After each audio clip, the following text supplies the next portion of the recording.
Okay, well, good afternoon, everybody. It is a pleasure to be here.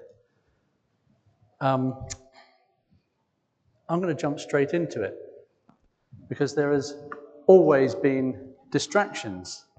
My parents are here, and they'll probably tell you about the wireless back in their youth. It is one of Satan's classic tricks to distract us from the truth.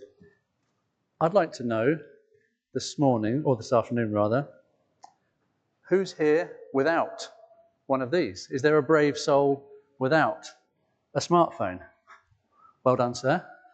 1, 2, maybe some of you children don't have them yet, but they are with us, aren't they? 24/7. They are personal and very private. They're all tailored to ourselves, just our own little private screen. This is a scene that I see every day as I go to work. You probably see similar things at school, in your office, or even around town. But I want to be clear that this is not an anti-technology talk. We have benefited hugely from technology. It's an MRI scanner, the vast computing power that helps us, that helps doctors, nurses, all sorts of professions improve their jobs and improve our lifestyle and improve our health, all sorts of manner of things. And it is truly wonderful. And I've had the privilege of working on some things that are very helpful. You might be interested here. This is from about 7 or 8 years ago when I was working at Microsoft. This is what's called the HoloLens. And it's a device that goes over your face, but you can see through, and it will highlight certain objects and enable you to manipulate them or be taught about them from remote situations. And you young folks might know that Apple have just released the Apple Vision, which is a big set of goggles on your face that enables you to do all sorts of wonderful things. I'm not going to talk about that specifically. Just to say that I've worked with these companies, and my job takes me far and wide, and I'm exposed to many of the business leaders in these organizations and what their motivation is. What do? I'm a designer. I'm going to use some terms here today that you may or may not have heard of. I'm what's called a user interface designer. And up on the screen here is the Nike app on your phone. How you go and select your Nike trainers, you go and buy them. Very conveniently, my job is to design these sorts of things and to decide how they will work. But this isn't about me. I just thought I would just literally give you a glimpse into why I'm here today, and I think I might be able to speak to you a little bit from personal experience and lay it very clearly before you what's actually going on. So, three areas today. I'm going to talk about apps and algorithms. I won't get too technical. I will try and keep it as simple as I possibly can. I am not an engineer. I'm not a mathematician, as you'll probably see in a minute. But I'm going to be showing you some of the effects. And I'm sure that none of this is new to you. So it might be comforting to you. It might be a challenge. And then finally, I want to, I suppose, challenge ourselves on how it affects us and what we might do about it. I don't have all the answers. I wish I did. But I would like to stir ourselves up for good things. So, first of all, imagine in your mind's eye a room. And in this room are thousands of people. Each one of them has dials, levers, screens full of data, and they are all tasked with one single thing: to control the thoughts and actions of 2 billion people. Just think about that for a minute. 2 billion people, thoughts and actions controlled. It's all about attracting and maintaining your attention by having you make them money. I'm going to go through that in more detail. Now, you might think that's hypothetical, but this is such a room. This, when I visited and worked with Facebook, is their office. Facebook is now owned by a parent company called Meta, and Meta own Facebook, WhatsApp, Instagram, Oculus, Threads, very, very popular apps and services, as well as many other companies that you wouldn't have heard of but control data. Hands up who could name all of these apps. I'm looking over here because there seems to be a concentration of young folks. Yeah? You reckon you can name? I'm sure you probably could. Hands up adults, if you could name half of them. I'm sure you probably could. These are things that we interface with and tap on an almost hourly basis. And every single interaction that you have with each of those, you are being measured. Just think about that for a minute. I want to show you something here. As you can see, the acronym HEART. This is a framework that is used in Google, in Facebook, Instagram, all sorts of businesses to measure the effectiveness of their application. And you can see here, you've got running down the side, H for happiness. How happy are users with their product? Are they engaged with it? How often do they use it? Have they adopted it into their everyday life? Are they retained on it? Do they just not abandon it? They keep going with it? And can they complete the tasks that are assigned to them? Now, this can be a very helpful way of measuring things, particularly if you want to make something very convenient, like filling out a government form, which we often struggle with. These can be very helpful when you've got a legitimate task to complete. But it's also, on the flip side, very interesting to see that every single interaction that you have whilst you are scrolling, tapping, you don't even have to do that. You can just pick up your phone and it's registering an event. So you have there that what are the goals that the business is trying to get to? What are the tiny signals that we're picking up from you interacting? And then what are the core metrics? I say this because I'm going to be using these terms throughout the talk to describe what they're doing. Metrics is the fundamental measure. It's a numerical measure that they will see graphs going up or down, whether they are improving the product or not in their eyes. Now, what are the things that trigger some of these metrics? There's so many what we call sensory triggers. Audio, visual, haptics. Haptics are the little vibration that you might feel on your watch or in your pocket. Haptics. The beeps, the sounds. All these are at the disposal of the companies creating apps. But it goes deeper than that. It wants to have your reaction. Now, you've all probably tapped on one of these, like, dislike, love, whatever it might be. These are all giving the business signals as to what to serve you next. I'm going to give a quick example here. You might be grocery shopping. I'm sure my wife won't mind me saying this, but she uses Sainsbury's to have her grocery delivered to our home. So she's in the middle of the task. But then along comes a notification on your phone. Someone's liked something that you have posted. Oh, I'll just go and have a look. Hop onto Instagram, seeing who's liked my photo, and before you know it, you're scrolling.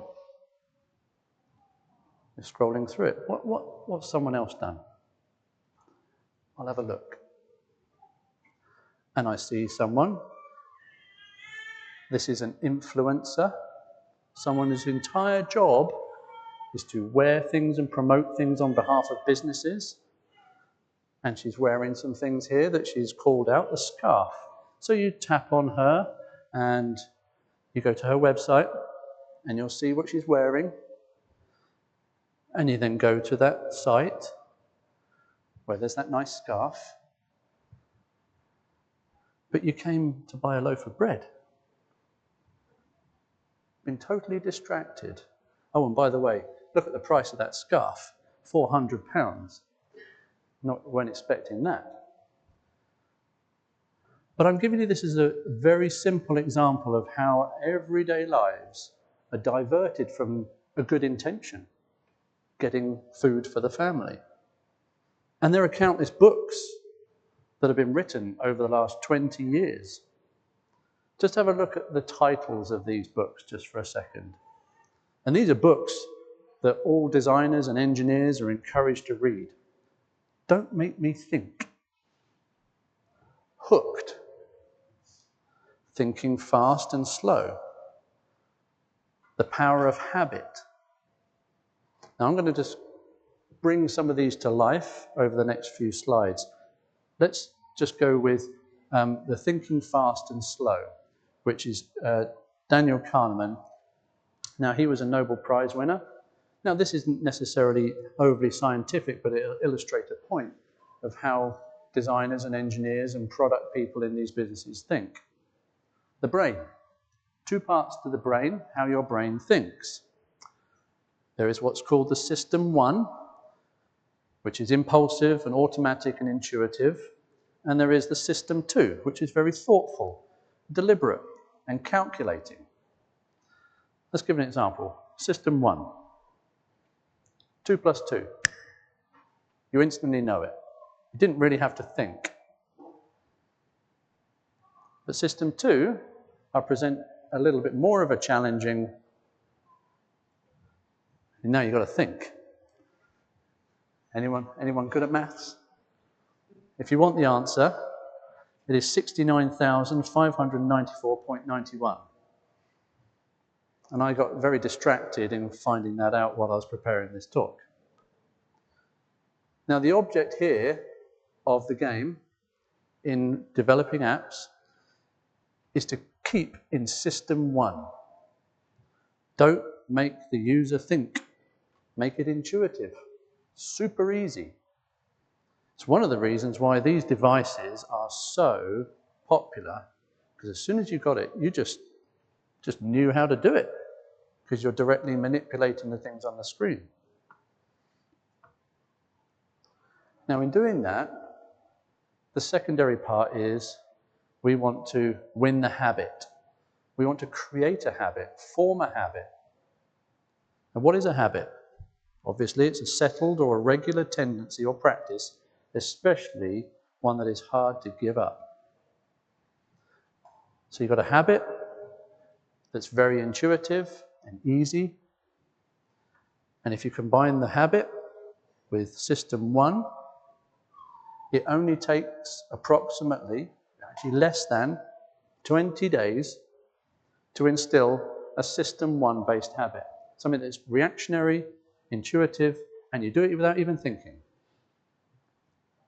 But if you want to create something that's a little bit more thoughtful and precise and requires thought and dedication, like daily devotions, it will take over 200 days to instill a System 2 habit.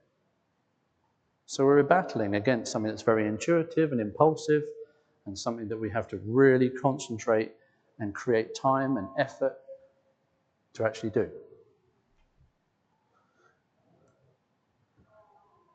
Hours and hours, days, weeks, months mount up.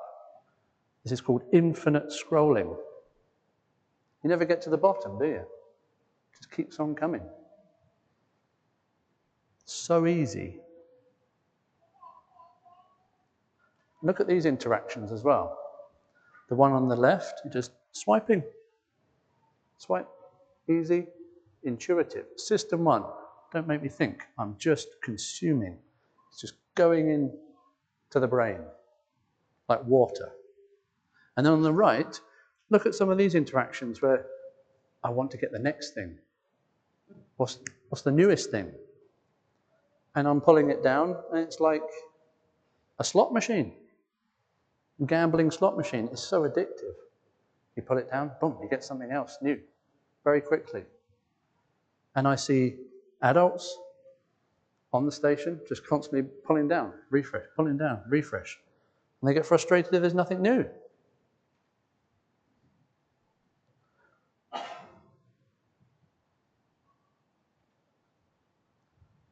What about autoplay on YouTube, Netflix, Amazon Prime, Apple?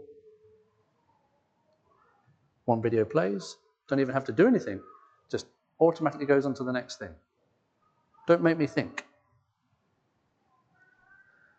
Super addictive, super easy. What about streaks? Who's heard of streaks? Don't be shy, put your hands up. Streaks.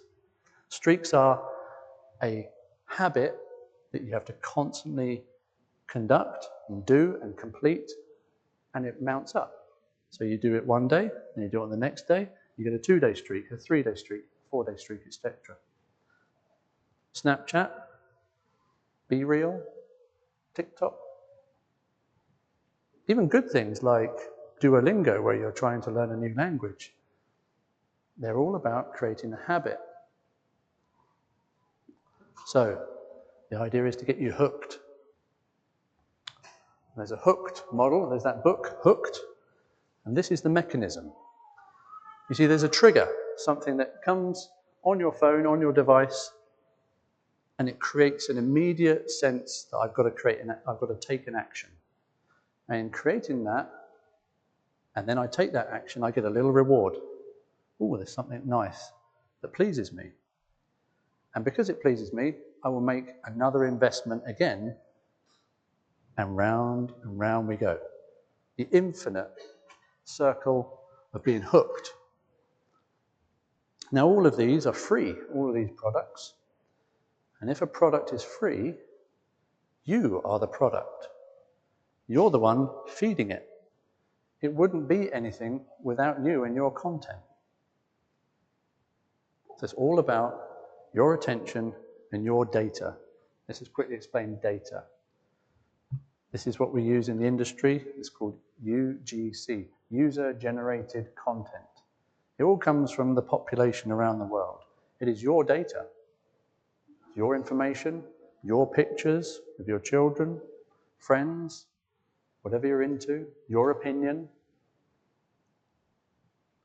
Even new professions have been created now. Content creators, influencers, companies are even doing this. And the tools are incredibly sophisticated for them to maximize getting your attention. Just think about how much content is created in the last 30 seconds. 16 million WhatsApp messages were sent. And this was in 2022. 2 million TikTok videos have been consumed in 30 seconds. 600 hours of video has just been uploaded onto YouTube. I know this is a little bit out of date for you, those that know that Twitter got rebranded to X, but they're talking about over 500,000 tweets in every 30 seconds. And in 1 year, more data has been created than all the years prior. It's vast amounts of information. But is it any good? Is it helpful? Is it edifying? I'm saying this to myself first, by the way. Influencers are the very term designed to influence you and I, to doing things, to thinking about things. You probably can't see, but there's how many there? There's 123 million followers of the top TikTok influencer. It's incredible reach, incredible influence. But what are they doing? What are they actually talking about? Is it good? It might be fun, might be amusing, might have a good sense of humor. They might be doing things that are useful. Let's look at that. Look at the type of content. Vastly outstrips anything. The top one there is entertainment. Just benign, amusing things. Specifically, TikTok was created primarily for young folks to do their dance moves on, 30 seconds. And when I was in China, before they just launched this, they had seen the patterns from YouTube, they'd seen patterns from Instagram, and they had seen that the trend was that people watched less and less and less, and they looked at what the types of content were from the next generation, and most of it was around mimicking the dance moves of their favorite pop bands. And that's what they went out with, just that. Mimic that, do that. And it skyrocketed. And TikTok now is huge. I won't go into all the details, but that's the power of recognizing all this information, all this data, and seeing the patterns that you and I are creating, and they can create a very, very global influential platform on really quite pointless stuff. Look right down here. Home renovations is number 5.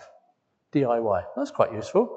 I've benefited from that. But look how small in comparison is that type of content compared to just benign entertainment. Now, they're very sophisticated. I said about the tools that they have at their disposal. They will track you across websites, across apps. There's such a thing as the thing called the Facebook Pixel, which is a piece of code on every single touch point, so that you can track where your followers go and where they come from. Not only online, but offline. They can retarget you.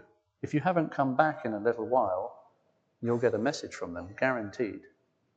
And they'll try and deliver that message that gives you something a little bit more than maybe you wanted. There's marketing, it's incredibly well optimized. There's sentiment analysis. This is a new thing with artificial intelligence where it will take all the things that you say in a video and it will transcribe it into the written format and it will understand what you're saying. The sentiment, is it positive, negative? What views are you portraying? How is it categorized? And it can tell what's in the image, and it can do all the audio transcription in an instant. And that can be hugely beneficial. If I'm standing here and it's going live, you can do live captions across the screen. So there are good things, but these are all taken as all the information and used to target you, to get your attention once again. This interface here is the ads manager from Facebook. And you can see here, if I wanted to create an advert, I don't know whether any of you have ever done this, I can very accurately and specifically target a certain demographic, a certain type of user and what I want them to do with the type of my content. Now that's just one bit, but then what happens is you can deliberately see and experiment on people, because they will take your content, chop it up in different ways, put it out in lots of different variants and see which thing is the most effective and then make a recommendation for that. Now all of these things are using what's called algorithms.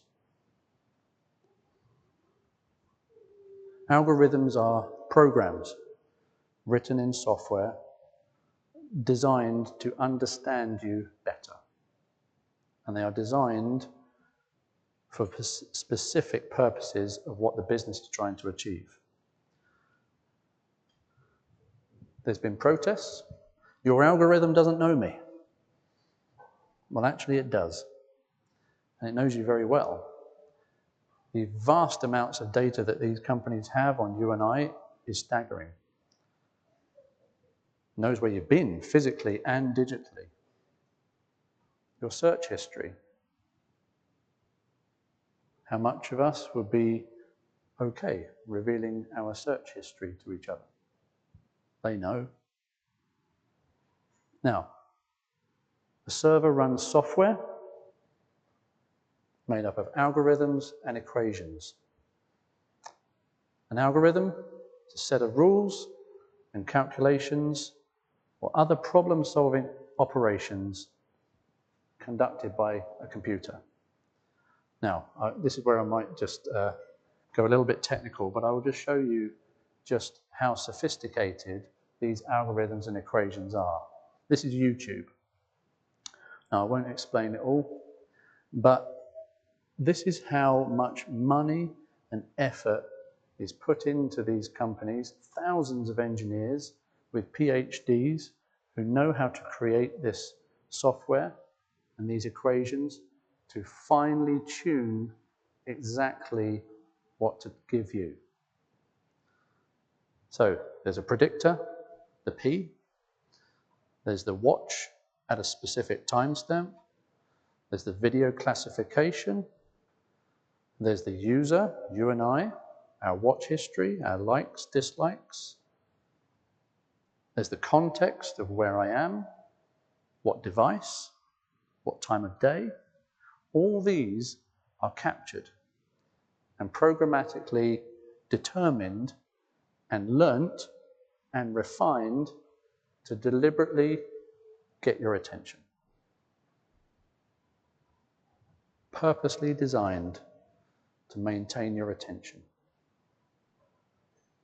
So what are the effects? Well, we've seen if you create the habit, it doesn't take long before you're addicted. What is addiction?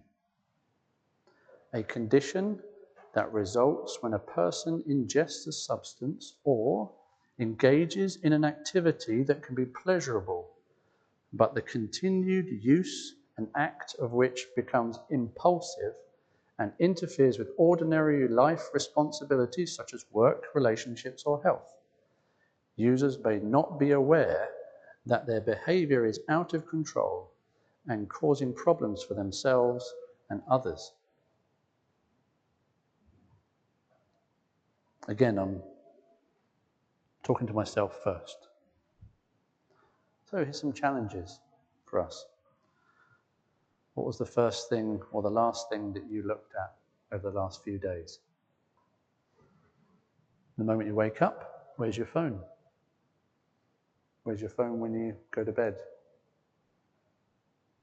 What's that doing to us? If we banned phones from the bedroom, keep them in one place, it's hard, I know. There's legitimate reasons for it. It's actually killing our focus. There's been many, many studies on this. Through all strata of society, all ages, we pick up our phones on an average of 200 times a day. 5,000 micro interactions are captured on you every day, and it's creating what's called a muscle memory. And I have it. It's in my pocket. And I might be getting into a lift to go up to another level in the office, and my hand goes straight into my pocket and pulls out my phone. I don't even know why I did it. Is that a good thing? Probably not. We feel compelled to use these. And it's creating some strange behavior. We're sort of together but alone.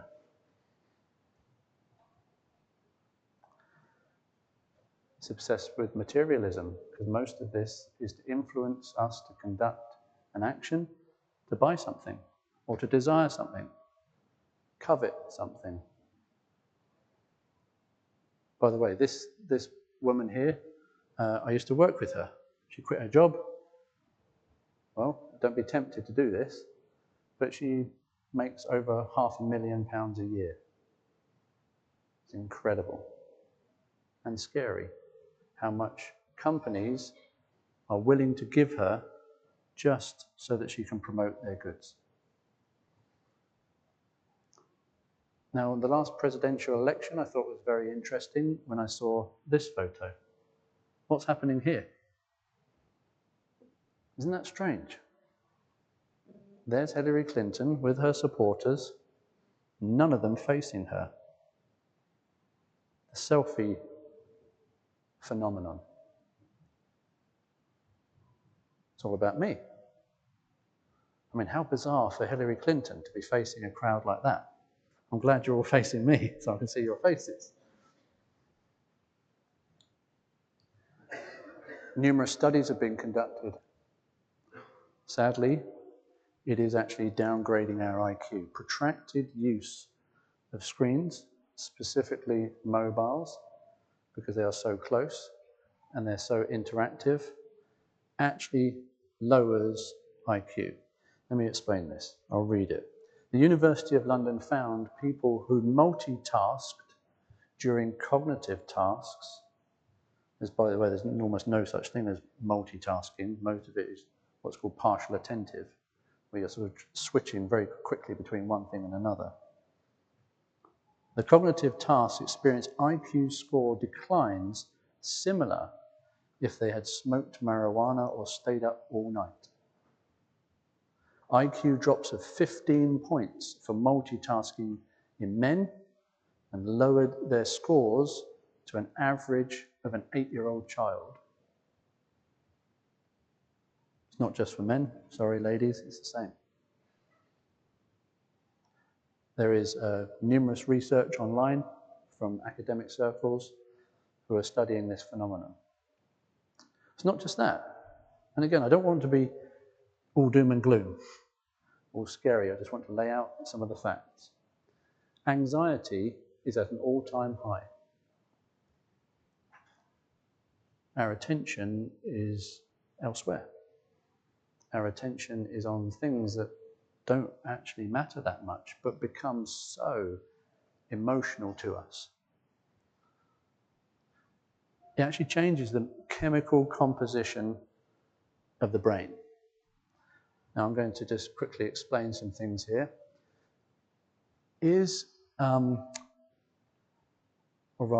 When you actually interact with these apps and you get something new, it might create a moment of delight. Oh, something new. In the industry, that's called give them the dopamine hit. Who's heard of that? Who's heard of dopamine? Well, dopamine, for the chemists and so on, hopefully I get this right. There are many different chemicals that our body generates for stability, and there are many good ones. But dopamine is the neurotransmitter that gives us pleasure. It also helps us with addiction, movement, motivation. If we have low dopamine, we're often lethargic or sad. But dopamine, if generated and induced too often, it's more addictive than heroin. Pretty impressive, isn't it? The dopamine hit. That's why it's just so addictive. Get a little hit, little hit.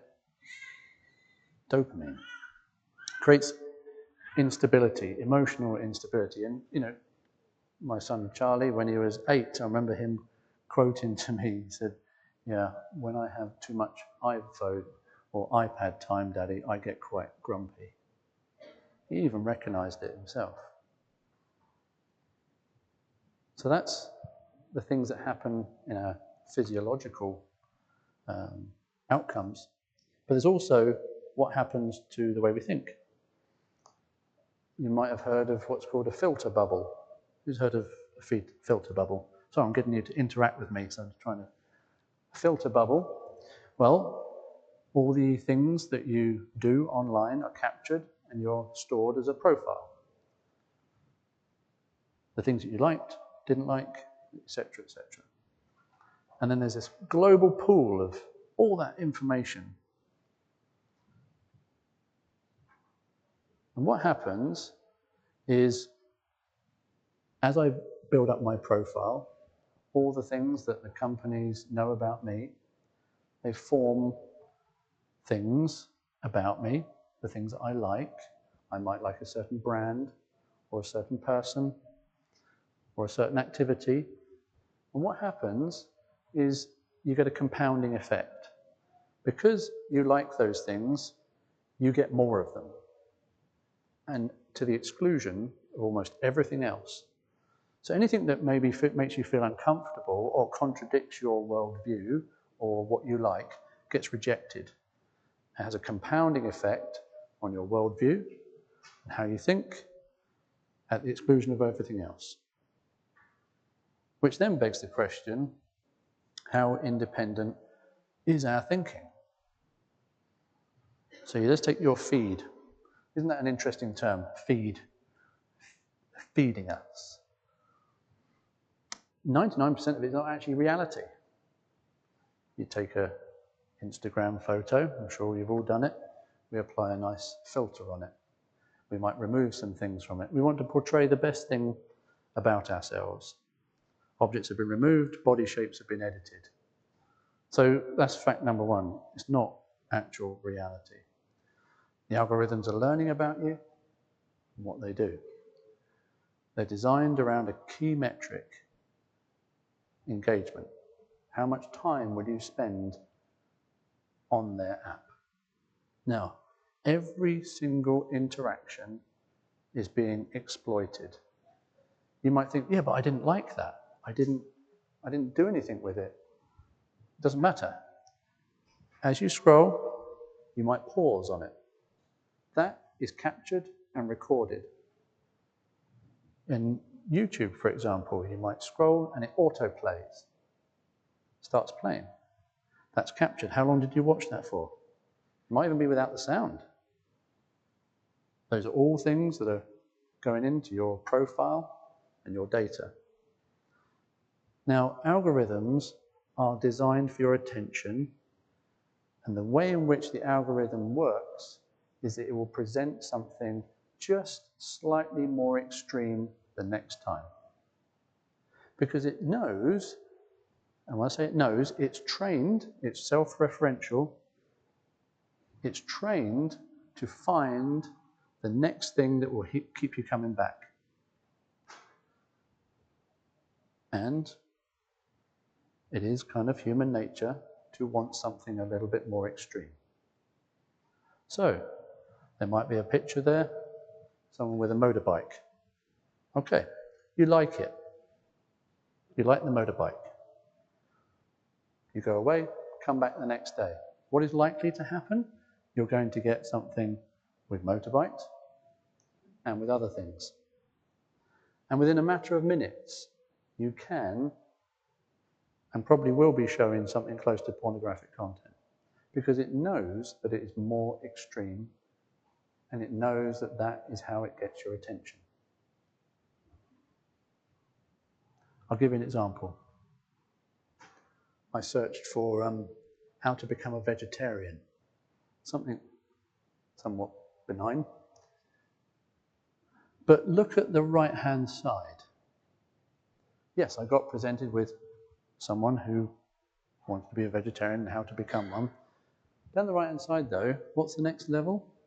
How to be a vegan.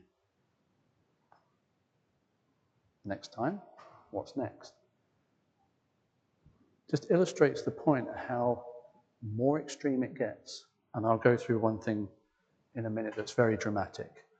But the other year, I think maybe 2 years ago, Frances Haugen, who was a previous employee at Facebook, testified in the US Congress, a whistleblower. She's here because she believes Facebook's products harm children, stoke division, and weaken our democracy. This is coming from the secular world. And then there was a BBC documentary called The Instagram Effect. I don't know whether any of you saw that, but this poor girl got so addicted that she was scrolling for an average of 13 hours a day. When they looked at her phone, she was totally addicted. Now, what was she doing? I'm going to just expose to you a deadly algorithmic sequence. I don't want to scare you, but I want to expose this because this is what can easily happen, and I've known people that this has happened to. You might be shown something about fashion, okay? And it is human nature to compare ourselves, particularly the girls, women are particularly susceptible to this. So you get self-comparison. The next time you come back, you might get promoted with weight loss drugs. It might have melancholy, sad music accompanying it. It then promotes to you problems with eating disorders. Self-harm gets glamorized, and you're introduced to suicide groups. It's very hard for Instagram, for Facebook, and so on to detect these. Where do they come from? Because they're ever shifting. But it's incredibly lucrative because you keep coming back, you keep feeding the system.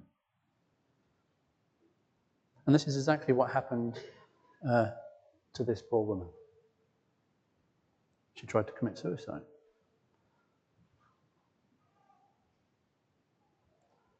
Now, as engagement and profit increases, the more you interact with it, the more money they make. Just be aware of that every time you use it. You're giving them more money. And so we look at how much time we actually spend. This was a screenshot of my phone. 3 hours per day on my phone. The categorizations there of reading and reference, entertainment, social networking. There's bundles in there.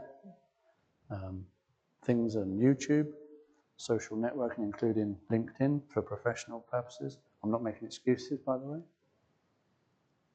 But it's quite staggering, isn't it? When was the last time you looked at your own screen time and took a moment to reflect? Well, I have some suggestions. Knowing how algorithms work is really important. They're not going away. They're here with us. We have to deal with them every day. I'm not here to say, stop using them. It reminds me of scripture. If your right hands offend you, cut it off. If it is that dangerous to you, get rid of it. Or maybe you can use it for good. Maybe you can use the algorithm to your advantage. Especially as we're here, as brothers and sisters in the Lord, what can we do? Well, I'll give you some quick suggestions.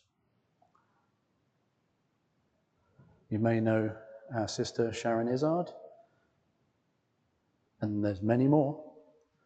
I encourage you to like and share edifying content and actively dislike and feedback on harmful content. This will train the algorithm. it will also promote good content to others, because there's the network effects, as we've been seeing with the algorithm. And I'm not here to promote any one particular church, but to give you an example, I would advocate that you promote evangelistic content specifically. There is much content out there around doctrine and so on, but very little on the gospel. I'll give you a quick example here. We were very concerned whether we should go onto YouTube as a church. Through much prayer, through much consideration, we have seen wonderful things happen. We said, well, let's try and get the algorithm to work to our advantage. We know that the gospel is an offense, but how can we do it? How can we use it to our advantage to spread the gospel? Subscriptions. Subscribe to these good channels.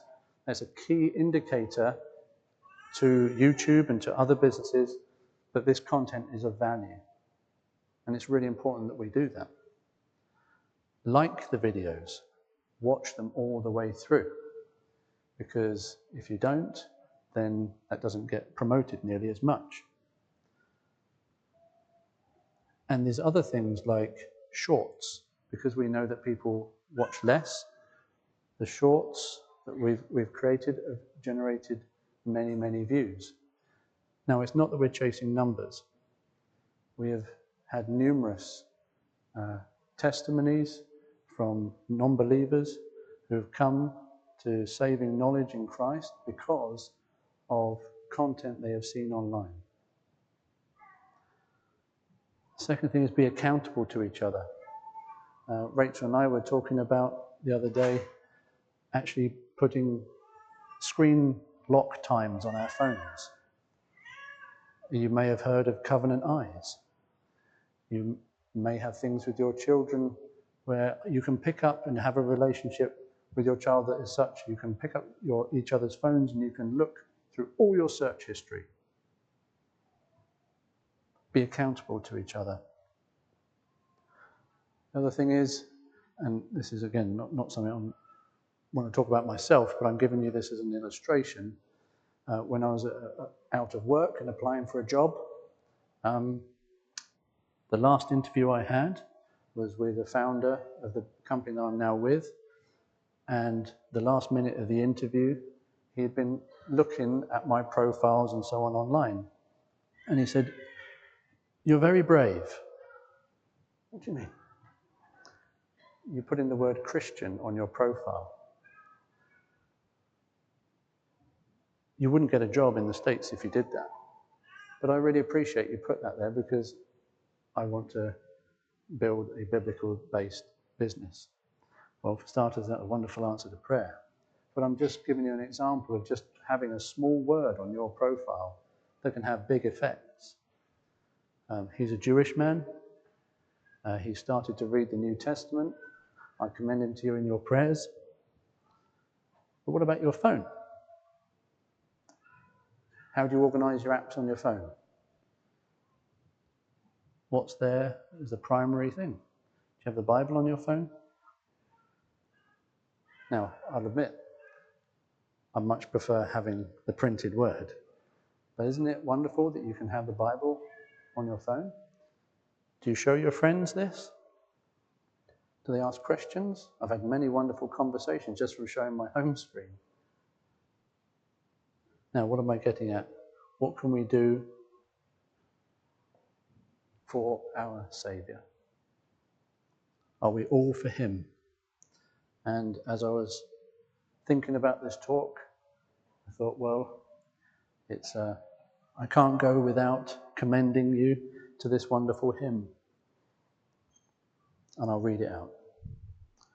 Saviour, thy dying love thou gavest me, nor should I aught withhold, dear Lord, from thee. In love my soul would bow, my heart fulfill its vow. Some offering bring thee now, something for thee. At thee blessed mercy seat, pleading for me, My feeble faith looks up, Jesus, to thee. Help me the cross to bear, thy wondrous love declare. Some song to raise or prayer, something for thee.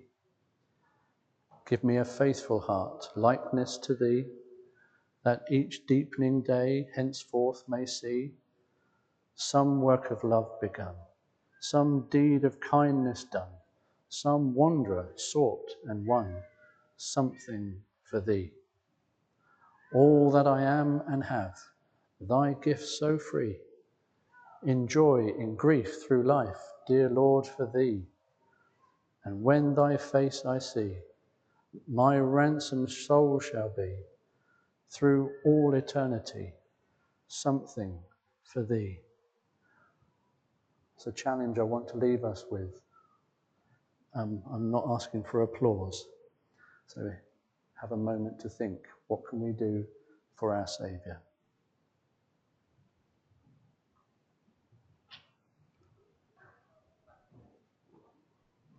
Thank you, Steve, for that extremely interesting and challenging and very thoughtful way you've ended that. It was so nice to have that hymn read out and shared. Well, I think every single one of us in the room, whether it's a phone, whether it's whatever device you might care to learn, I hope that we're not going to go home and just remain unmoved and unchanged by that, from the youngest to the oldest person here. Does anybody have a question first for Steve? And I know Roger is lurking over at the side, because I know a couple of people wanted to speak to him. They may have spoken to him, of course, in between, but it's something they wanted to raise to the floor. Let's start with Steve. Does anybody have a question for him? My wife over there is ready. Do you want to go first?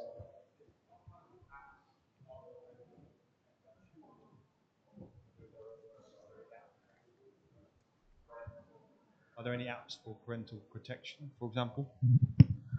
Well, I would suggest that the best way to do things right now is to use what's already on the operating system. So if you are on Apple, iOS, there is all the screen time protection that you have there. It's quite sophisticated, where you can deliberately block and so on. On Android, that's all built in with Google as well. That's your first line of defense. The other side of things is how you can actually control things on your home internet connection by blocking certain websites and so on. There might be other apps out there, but because they are not so deeply connected into the operating system, they only have marginal effect. So I would rather advocate that you have a good relationship with your children and openly talk about things, because it's about instilling them to be disciplined in themselves and not have technology kind of, protect them in a way. They need to make technology their servant rather than the other way around. I'm sure many of you have looked at other apps and so on, so I'm here to hear your recommendations as well. Yeah. Thank you.